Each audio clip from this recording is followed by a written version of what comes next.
শুভ সকাল বন্ধুরা, রূপবাণী লাইফস্টাইলে সবাইকে আরও একবার স্বাগত।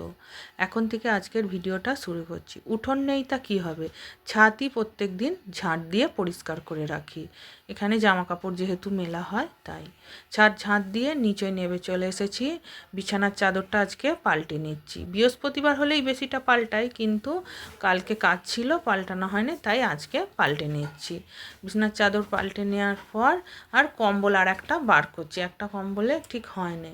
ছোটো মেয়ে আবার এই কম্বলটা খুব পছন্দ করে, যেহেতু এটাতে একটু ইলেকট্রনিক চার্জ দিলে ভালো গরম থাকে, ওই জন্যে। তাই ওর কথা মতোই কম্বলটা বার করে নিয়েছি। শীতকালে বিছনা যেন ভর্তি থাকে, এদিকে লেপ কম্বলে ভর্তি, আবার বালিশে।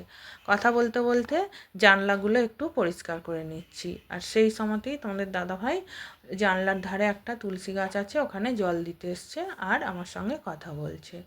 এদিকে হয়ে যাওয়ার পর নিচে নেমে চলে এসেছি।